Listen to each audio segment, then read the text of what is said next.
بسم اللہ الرحمن الرحیم۔ پیارے ناظرین، اللہ سبحانہ و تعالیٰ سے دعا ہے اللہ سبحانہ و تعالیٰ صدقہ محمد والے محمد صلی اللہ علیہ وآلہ وسلم جو لوگ بیمار ہیں اللہ سب کو شفائے کاملہ عاجلہ عطا فرمائے۔ ناظرین محترم، آج طب یونانی کے ایک اہم راز سے پردہ اٹھا کر آپ لوگوں کے سامنے رکھنے کی کوشش کروں گا۔ امید ہے آپ کو آج کی کوشش پسند آئے۔ لائف سٹائل کی وجہ سے بہت سے امراض ہوتے ہیں جو کہ ایلوپیتھک کی ادویات سے ٹھیک نہیں ہوتے، لیکن الحمدللہ ہربل ادویات، طب یونانی کی جو ادویات ہیں ان سے مکمل طور پر ٹھیک ہو جاتے ہیں۔ طب یونانی میں جو طریقہ علاج ہیں ان میں اخلاط کی زیادتی یا پھر اخلاط کے اندر کسی قسم کی پیچیدگی اگر آ جائے تو ان کو جسم کے اندر سے خارج کرنا سب سے بہتر عمل تصور کیا جاتا ہے۔ اب جسم کے اندر سے جو چیزیں یا اخلاط جو ہیں ان کو خارج کیا جائے گا، اس کے جو طریقے ہیں وہ ایک تو ہے اسہال لا کر یعنی پخانہ یا پھر براز کے ذریعے اس قلت کو خارج کیا جائے، دوسرا ادراری یعنی پیشاب کے ذریعے ادرار کے ذریعے اس کو خارج کیا جائے، پھر اس طرح سے پسینہ لا کر عرق اس کے ذریعے جسم کے اندر سے اس کو خارج کیا جائے، پھر وومٹ یا الٹی کے ذریعے الگ بھی اس کو کہا جاتا ہے، اس کے ذریعے خارج کیا جائے، پھر اس طرح سے فسد یا پھر سنگی یا پھر بچنا یا پھر جس کو ہم کہتے ہیں کہ مختلف پن پوائنٹس کے اوپر نیڈلز کے ذریعے یا پھر حجامہ کا طریقہ ہے۔ اب اس میں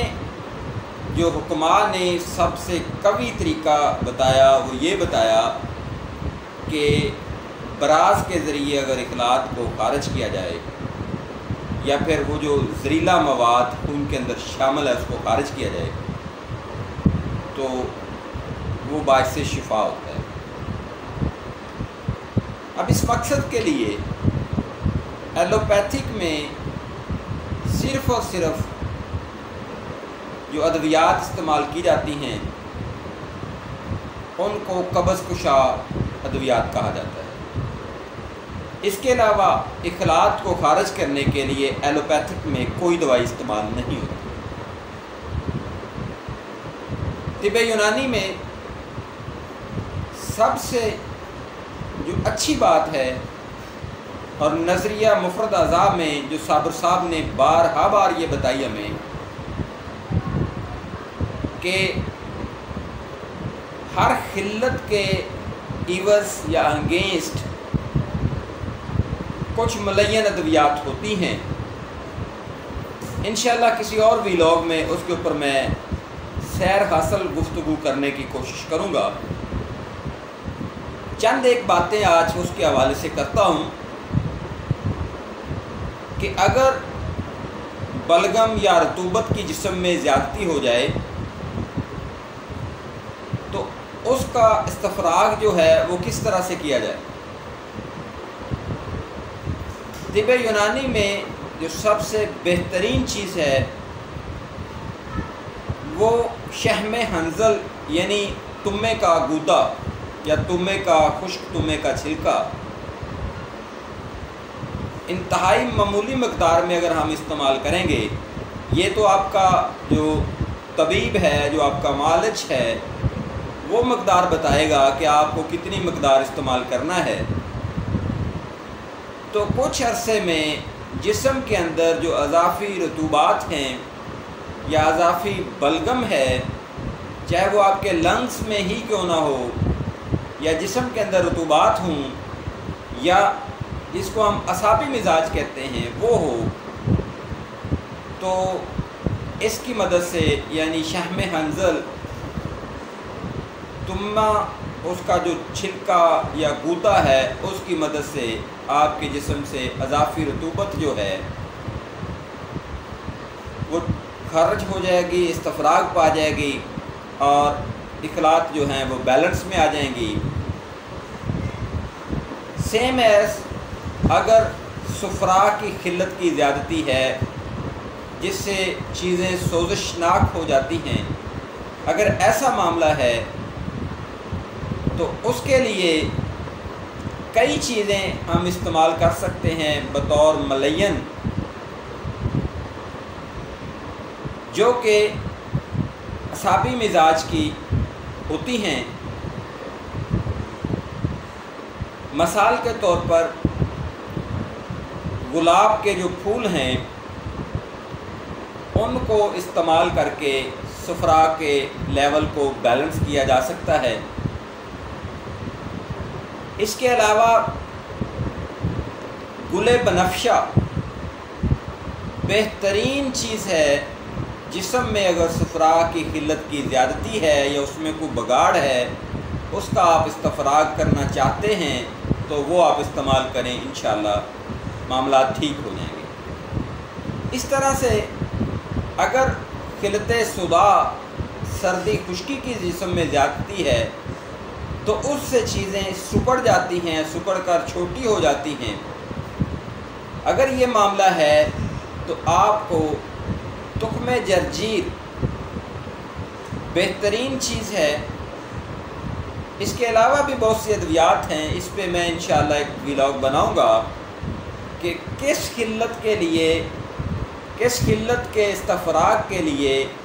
कौन सी दवाई बतौर मलयन या बतौर मसहल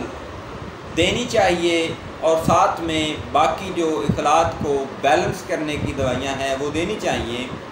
तो आपका मरीज़ इंशाअल्लाह बिल्कुल शफायाब होगा अल्लाह सुब्हानहू व तआला के करम और फजल से। तो आज जो मैं आपके सामने लेके आया हूँ उसका जो मेन पॉइंट है वो ये है कि अगर आपको कोई भी मर्ज़ है, चाहे वो आपके लाइफस्टाइल की वजह से है या फिर बैक्टीरियल इन्फेक्शन या वायरल इन्फेक्शन की वजह से है, तो आपको करना ये है कि सबसे पहले जिस किल्लत की ज़्यादती है उसका इस्तफराग करना है, उसको जिस्म से खारिज करना है। और ख़ारिज करने के लिए हमारे जो जय्यद हुक्मा हैं उनके करीब सबसे जो अहम है वो बराज के ज़रिए यानी पखाने के ज़रिए जिस्म के अंदर से इखलात को खारिज करके बैलेंस करने का तरीका बेहतरीन तसव्वुर किया जाता है। उसके लिए अलग अलग मलयन अद्वियात और मसल अद्वियात हैं। ये कभी नहीं हो सकता कि वो दवाई जो मलयन अद्वियात के लिए हम बलगम के लिए इस्तेमाल करें वो सुफरा के लिए भी और सुदा के लिए भी इस्तेमाल की जा सकें। तो तिब्बे यूनानी में मेरी राय के मुताबिक या मेरे ख्याल के मुताबिक अभी ये काम करना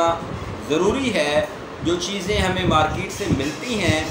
वो मलयन के नाम से या मसल के नाम से मिलती हैं, लेकिन उनमें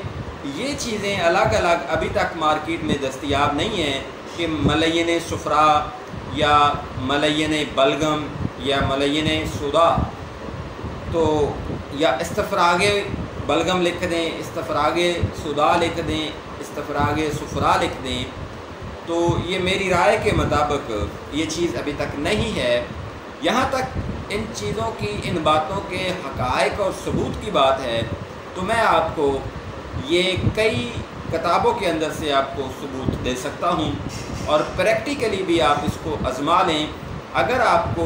बलगम की ज़्यादती है तो तुम्बे का गूदा कुछ दिनों के लिए खाएं, जिस्म में रतूबतें भी नॉर्मल हो जाएंगी और बलगम भी नॉर्मल हो जाएगी। और जो चीज़ें फूल चुकी हैं, क्योंकि बलगम की वजह से चीज़ें जो हैं वो